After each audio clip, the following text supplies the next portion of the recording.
আজকের এই আইন শৃঙ্খলা সংক্রান্ত যে মত বিনিময় সভা, এখানে উপস্থিত আছেন আমাদের প্রেস ক্লাবের সম্মানিত সভাপতি সেক্রেটারি, আছেন সাঁওথা বাজারের বোরিং সমিতির সম্মানিত সভাপতি সেক্রেটারি, আছেন আমাদের সাঁওথা থানার সুযোগ্য অফিসার ইনচার্জ এবং বিভিন্ন পর্যায়ের ব্যবসায়ী এবং পরিবহন যারা নেতৃত্বে আছেন, সবাইকে ধন্যবাদ জানাচ্ছি। আপনারা রমজানের মধ্যে কষ্ট করে আমাদের এখানে এসেছেন, আপনাদের প্রতি আমি কৃতজ্ঞতা জানাচ্ছি। মূলত আজকে আপনাদেরকে এখানে ডেকে আনার উদ্দেশ্য হচ্ছে আসন্ন যে ঈদ উল ফিতরের আগে আমাদের যাতে আইন শৃঙ্খলার যে পরিস্থিতি, এটা যাতে সম্পূর্ণ স্বাভাবিক আমরা রাখতে পারি। সাধারণত দেখা যায় যে ঈদের আগে আগে টাকার ফ্লোটা একটু বেশি থাকে, মানি ফ্লো বেশি থাকে, যার জন্য চুরি, ছিনতাই, ডাকাতি এগুলো বৃদ্ধি পায়। আমাদের মূল আজকে পয়েন্টই হচ্ছে যাতে এই ধরনের কোনো অপরাধ না হয়। তা আমি আপনাদের সবার কথা শুনেছি, এখানে মঞ্চে যারা আছেন ওনাদের কথাও শুনেছি। তা আমি একটু ধাপে ধাপে আসি। প্রথমে আসি হচ্ছে আমি চাঁদাবাজির যে বিষয়টা। আপনারা জানেন যে নির্বাচনের পরে নতুন যে সরকার গঠিত হয়েছে, সরকার থেকে আমাদের একেবারে কড়া নির্দেশনা দেওয়া আছে, চাঁদাবাজি একদমই বন্ধ। সে যে দলেরই হোক, চাঁদাবাজির ব্যাপারে আমরা যে কোনো ব্যবস্থা নিতে পারবো। যে কোনো অভিযোগ আপনারা ওসিকে জানাবেন, প্রয়োজন আমাকে জানাবেন, আমরা সাথে সাথে অ্যাকশন নিব। এটার সাথে কোনো কম্প্রোমাইজ নাই। এখন বাজারের যেসব বণিক সমিতি আছেন, আপনাদের তো মনে হয় একটা উন্নয়নমূলক একটা চাঁদা আপনারা নেন, তাই না? যারা বাজারের আছে ব্যবসায়ীদের থেকে যারা উন্নয়নমূলক ফি নেন কিনা? আচ্ছা, যাই হোক, আমি সেটা কিন্তু চাঁদার মধ্যে পড়তেছে না, সেটা হচ্ছে উন্নয়ন ফি। হ্যাঁ, তো ওইটার যে কালেকশনটা এবং সেটা প্রপার ভাবে ডিস্ট্রিবিউশন হচ্ছে কিনা এগুলো আপনাদেরকে দেখতে হবে, যাতে এটা নিয়ে কেউ কোনো কথাবার্তা না করে। আচ্ছা, এখন আমি আসি এখানে এই বাজারে বিভিন্ন ইউনিয়ন থেকে যে ব্যবসায়ীরা এসেছেন, সালথা বাজার ব্যতীত অন্য কোনো বাজারে কি কাপড়ের দোকান আছে? কাপড়, ঈদের কাপড় চোপড় বিক্রি হয় এরকম আছে? আছে, মানে কাপড় চোপড়, জুতা সবকিছুই ওখানে বিক্রি হয়। তাহলে এটার মানে কি যে লোকজন আপনাদের এখানে ঈদের কেনাকাটা করতে আসবে। এখন যার যার সামর্থ্য অনুযায়ী সে তো আসবে। এখন মনে করেন একজন দরিদ্র কৃষক, উনি হয়তো 2000 টাকা নিয়ে আসতেছেন, ঈদের শপিং করবে বাচ্চার বউয়ের জন্য, ওনার জন্য তো 2000 টাকা অনেক টাকা। এখন এই লোকটা তার বাড়ি থেকে এই যে আপনার দোকানে আসলো, দোকান থেকে আমার বাড়িতে তার মালামাল নিয়ে ফেরত যাচ্ছে, এইখানে যাতে সে কোনো ধরনের অপরাধের শিকার না হয়, সেটা কিন্তু নিশ্চিত করা আমাদের যেমন দায়িত্ব, আপনারা যারা ব্যবসায়ী আপনাদেরও কিন্তু এখানে কিছুটা দায়বদ্ধতা আছে না? কারণ এই লোকটা তো ওখান থেকে আপনার এখানে আসতেছে। তাহলে সেটা কিভাবে আপনি নিশ্চিত করতে পারেন? আমরা যেভাবে নিশ্চিত করতে পারি সেটা হচ্ছে আমাদের মোবাইল টিম আছে, আমাদের 2টা মোবাইল টিম আছে, এবং আমরা ঈদ উপলক্ষে সালথা বাজারের একটা বিশেষ একটা বাজার নিয়ন্ত্রণ একটা টিম দিয়েছি। 4 জনের একটা টিম আছে, এরা দুপুর 3টা থেকে রাত 10টা পর্যন্ত থাকে। আর এর বাইরে আরো 2টা হোন্ডা মোবাইল, মানে যারা মোটরসাইকেলে করে টহল দিবে, এরকম 2টা টিম আমরা নামিয়েছি। নাইট ভাই যে রাস্তাটার কথা বলেছেন, ওই রাস্তায় আমাদের একটা হোন্ডা মোবাইল আছে, 2টা থাকে আছে। তাহলে সেক্ষেত্রে আমাদের যে সীমিত জনবল বা সীমিত যে আমাদের গাড়ি, এর মধ্যে যতটুকু বাইরে নিরাপত্তা দেওয়া সম্ভব সেটা আমরা দিচ্ছি। কিন্তু আপনাদের প্রতি যেটা নির্দেশনা, আপনি যে গ্রামে থাকেন, যে বাড়িতে থাকেন, এখানে আশেপাশে যেসব লোকজন আছে, সবাইকে এই সচেতনতা করতে হবে যে ওনারা যখন চলার পথে খুব নিরাপত্তার সাথে চলাচল করে। এখানে যারা ভ্যান চালক যারা আছেন, বেশিরভাগ ক্ষেত্রে এই ভ্যানের মাধ্যমে কিন্তু লোকজন যাতায়াত করে নাকি গ্রাম অঞ্চলে। তাহলে এখানে যারা ভ্যান চালক আছেন, আপনাদের দায়িত্ব আরো বেশি। আপনাদের যাত্রী নিরাপত্তার দায়িত্ব আপনাকে নিতে হবে। কোন রাস্তাটা দিয়ে গেলে আপনি এই ঝামেলা করবেন না, বা কোন রাস্তায় এই ধরনের বেশি প্রবণতা আছে, সেটা আপনারা আইন শৃঙ্খলা বাহিনীকে জানাবেন। প্রয়োজন আমরা সেখানে আমাদের যে টহল সেটা আরো বৃদ্ধি করব। পাশাপাশি প্রত্যেকটা গ্রামে ইউনিয়নে কিছু চিহ্নিত চোর আছে না, চেষ্টা চোর। এরা কেন চলেছে? এটার মূল কারণ মাদক। সে মাদকের টাকা উঠানোর জন্য এইসব ছোটখাটো চুরি, ছিনতাই এগুলো করেছে। তাহলে এই ক্ষেত্রে যেটা সবচেয়ে বড় প্রয়োজন, সচেতনতা। আপনি এজ এ ব্যবসায়ী তো আছেন, আপনি তো একজন গ্রামের মানুষও, তাহলে আপনার মাধ্যমে এই মেসেজটা আপনি আপনার গ্রামের সবাইকে দিয়ে দিবেন, যাতে আমাদের মধ্যে সচেতনতা আমরা বাড়াইতে পারি। আচ্ছা, এবার আমি সরাসরি বিভিন্ন পয়েন্টে আসি। যানজটের যে বিষয়টা আসে, যানজটের জন্য আমাদের যে বাজারে যে স্পেশাল টিমের কথা আমি বলেছি, ওরা আজকে থেকে যানজট নিয়ে কাজ করবে, যতটুকু সম্ভব সর্বোচ্চ ওরা চেষ্টা করবে। আর আমি বাজার কমিটিকে বলবো আপনারা কিছু স্বেচ্ছাসেবী দিতে হবে, কারণ বাজারটা আপনাদের এই বাজারটা সুন্দরভাবে পরিচালনার জন্য আপনাদের কিছু দায়িত্ব আছে। আপনারা কমপক্ষে 5 থেকে 6 জন স্বেচ্ছাসেবী দিবেন আমাদের। এই স্বেচ্ছাসেবীর সাথে আমার পুলিশ একত্রিত হয়ে বাজারের যানজটটা কমাবো, এটা আমরা আপনাদের নিশ্চয় দিয়েছি। কিন্তু আপনাদের আমাদের সাথে কিছু স্বেচ্ছাসেবক দিতে হবে। পাশাপাশি আমি অফিসার ইনচার্জকে যেটা বলছি যে নগরকান্দে আমি দেখে এসেছি যে ওখানে যে রেড ক্রিসেন্টে যারা আছে ওরা স্বপ্নদিত হয়ে বাজারে ডিউটি করতেছে এবং আমাদের পুলিশকে সহায়তা করতেছে। আপনি কি বলুন আমাদের সাথে কথা বলে অতি দ্রুত আজকে কালকের মধ্যে রেড ক্রিসেন্টের একটা টিম নেবেন এবং এই রেড ক্রিসেন্টের টিম পুলিশের সাথে সহায়ক হিসেবে কাজ করবে এবং বাজারের যানজট নিয়ন্ত্রণে কাজ করবে। দ্বিতীয় যে বিষয়টি আসছে যে বাজারের উপরে মেইন রাস্তার উপরে যে কাঁচা বাজারগুলো বসে, এটা আমিও খেয়াল করেছি। যেমন হয়তো ফল বিক্রি করতেছে বা এখন এই ইফতার উপলক্ষে ইফতারের বিক্রি করে দেখা যাচ্ছে রাস্তার উপর চলে যাচ্ছে, এটা খুবই দুঃখজনক। এই ইফতারটা তো বিক্রি করতেছেন আপনারা এই বাজারের লোকজন, তাহলে আপনার তো একটু সচেতন হওয়া উচিত। আপনি যদি নিজে সচেতন না হয়ে বলেন যে এখানে যানজট ওখানে ওই সমস্যা, তাহলে সেটা সমাধান হবে। তাহলে আপনাকে এই আজকে থেকে আমরা একটু শক্তভাবে বলতেছি, বাজারে আপনার দোকানের বাইরে যদি কোনো টেবিল থাকে যেটার মধ্যে আপনি পশরা বিক্রি করছেন, সেটা কিন্তু আমরা আজকে থেকে শক্তভাবে নিব, আমরা এগুলো রাখতে দেব না। আমরা আজকে থেকে এটা অভিযান করব।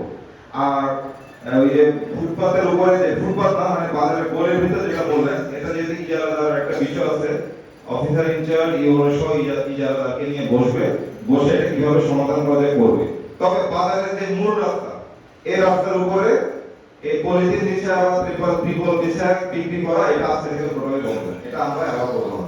আপনি যদি এটা বসাতে পারেন, আপনি বাজার থেকে বাইরে গিয়ে যে আমাদের এই আলাদা যে রোডটা বাইপাস সড়ক, আপনি বাইপাস সড়কে গিয়ে বসেন, কারণ আপনার রুটি রুজির বিষয় আছে, আমি সেটাতে কোনো ইয়ে করতে চাচ্ছি না। কিন্তু আপনি আরেকজনের কষ্ট করে আপনি রুটি রুজি করবেন, এটা গ্রহণযোগ্য না। আপনি রুটি রুজি করেন, আপনি একটু সাইডে গিয়ে করেন, কিন্তু মূল বাজারের মধ্যে আপনি যানজট করে বিঘ্নিত করে মানুষের চলাচল বিঘ্নিত করে আপনি এটা করবেন, এটা আজকে থেকে আমরা মেনে নিব। আমাদের টিম তাদের প্রতি আজকে থেকে আমার নির্দেশনা থাকবে, বাজারের ভেতরে মূল রাস্তায় হাঁটার জায়গায় কোনো ধরনের দোকান থাকবে না। আপনারা গলিতে যান অথবা বাইপাস সড়কে যান, এবং এখানে বাজারে যারা আছেন আপনারা আমাদেরকে এই ব্যাপারে সর্বোচ্চ সহায়তা করতে হবে এবং আমাদের সাংবাদিক ভাইরাও আমাদের এই ব্যাপারে সহায়তা করতে হবে। পাশাপাশি যারা ব্যবসায়ী আছেন তাদেরকেও কিন্তু এগিয়ে আসতে হবে, এই ব্যাপারে কিন্তু আমরা সাথে হব। দ্বিতীয় যে বিষয়টি আসছে অটো ভ্যান। আচ্ছা, অটো ভ্যানটাকে আমরা একটু বলি। এই আপনাদের যে সিসিটিভি যে প্রজেক্টের কথা আপনারা বললেন যে এটা একটা প্রজেক্ট আসার কথা উপজেলা থেকে, আপনারা এখানে তো অনেক ব্যবসায়ী আছেন, আপনারা নিজেরাই তো এটা নিতে পারেন। কেন এটা আমার মানে আপনারা তো এখানে আজীবন ব্যবসা করবেন, প্রশাসনের আমি আজকে আছি কালকে থাকবো না, তাই না? আরেকজন আছে এভাবে তো যাওয়া আসা করবে, কিন্তু আপনার এই বাজার তো সারা জীবন আপনার থাকবে। তাহলে এটা নিরাপত্তার জন্য আপনাকে সর্বোচ্চটা করতে হবে। আপনারা ব্যবসায়ী সমিতি আছেন, সমিতি মিলে বসে এখানে খুব বেশি সহযোগিতা না, সবাই মিলে বসে পুরো বাজারটাকে সিসিটিভির আওতায় কিভাবে আনা যায় সেটা আপনারা একটা চেষ্টা করেন, এটা একটু বসে। আর প্রজেক্টের যে বিষয়টা এটা আমি জানতাম না, আমি অফিসার ইনচার্জকে বলবো ইউনো মহাজের সাথে বসে এই বিষয়টা করার জন্য। এটা করলে যেটা হবে, পুরো বাজারটা আমাদের তত্ত্বাবধানে থাকবে। সিসিটিভি অ্যাক্সেসটা যদি আমার থানায় দেওয়া থাকে, তাহলে আমি থানায় বসে দেখতে পারবো যে কে কি করছে।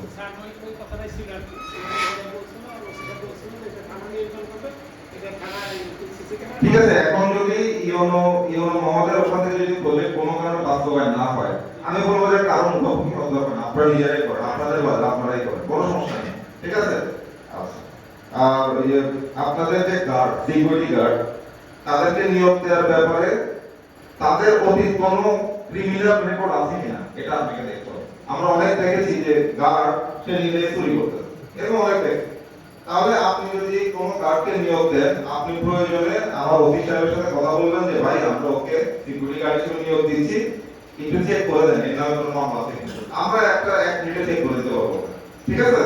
এটা শুধু এই বাজার না, সকল বাজারে যে সিকিউরিটি নাইট গার্ড আছে আপনারা আপনাদের সিকিউরিটি গার্ড নিয়োগ দেওয়ার আগে ভালোভাবে তার সম্পর্কে যাচাই করবেন যে সে আসলে ভালো মানুষ কিনা, নাকি সে সর্ষের মধ্যে ভূত, এই জিনিসটা দেখতে হবে। আর সালথা বাজার থেকে অন্যান্য ইউনিয়নের বাজার থেকে যেসব ব্যবসায়ী ভাইরা আসছেন, সবার প্রতি অনুরোধ যে আপনারা সবাই সিসিটিভি লাগাবেন, যত বেশি সংখ্যক সিসিটিভি লাগাবেন, এটা আপনাদের জন্য, আপনাদের নিরাপত্তার জন্য। অটোভ্যানের যে বিষয়টা, ভ্যান যে বাজারের ভিতর যেভাবে পার্কিং করতেছে, এটা আমরা করতে দিব না। আগামীকালে ওসি মহোদয় ইউএনও মহোদয়ের সাথে বসবেন এবং আপনি এসিডেন্ট মহোদয় রাখবেন এবং পাশাপাশি যারা ভ্যান চালক আছে এখানে ওনাদের কয়েকজন প্রতিনিধি নিয়ে বসবেন।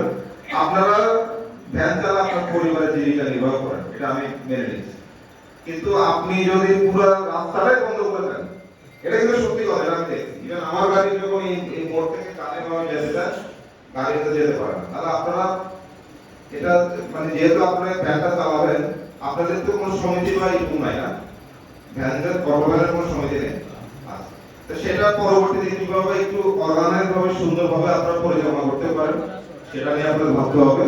আর সাধারণ মানুষের ব্যবসায়ীদের কষ্ট দিয়ে আপনারা যদি এই মূল বাজারের একদম সেন্টারে যদি পার্কিং করেন, এটা তো আসলে ভাই একটা মানে এটা তো আপনাকে বুঝতে হবে।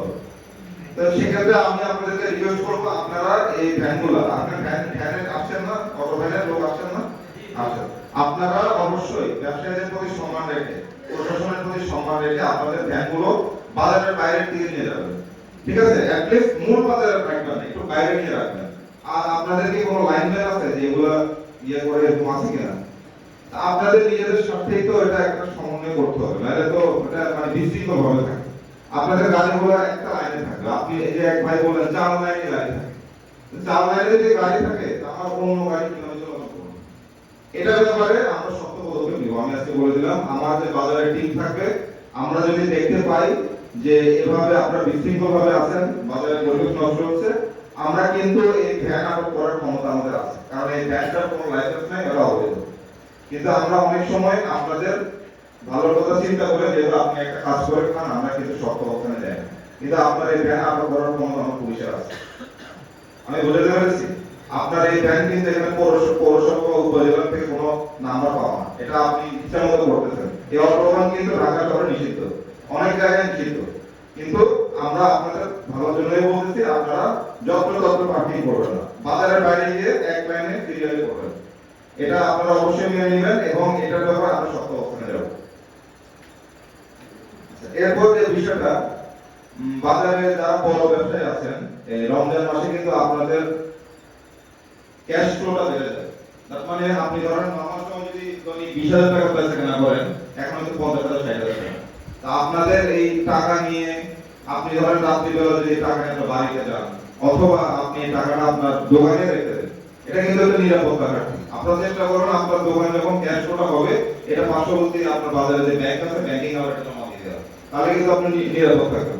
এই বিষয়টা একটু সবাই খেয়াল করবেন এবং এটা সবার জন্য প্রযোজ্য। অতিরিক্ত টাকা, বেশি টাকা আপনি বহন করবেন না, দোকানেও রাখবেন না, মানে দোকানে রেখে তালা মেরে যাবেন না, তাহলে এটা আপনার জন্য একটু। আচ্ছা, আর জুয়েলারি কেউ আছেন কিনা এখানে? জুয়েলারি কেউ কোনো কথা বলেন? আপনি আছেন? আপনার কোন বাজারে? আপনার জুয়েলারি কি আলাদা এই গার্ড আছে নাকি? সালথা বাজারে জুয়েলারি দোকান কয়টা আছে? 18টা দোকান, অনেক বাজারের নিয়ম আপনাদের কি জুয়েলারির আলাদা একটা সমিতি আছে না মনে হয় না? আপনাদের আলাদা নিরাপত্তা রক্ষী আছে? না, আলাদা নিরাপত্তা রক্ষী নাই, আমাদের বাজার কমিটির সাথেই হবে। বাজার কমিটি তো আছে, কিন্তু না, আমাদের দোকান এক জায়গা তো, এজন্য এটাই তো সমস্যা, জুয়েলারি তো সব একসাথে হবে, একটা মার্কেট নাই, এক জায়গা হওয়া মানে নিরাপত্তা।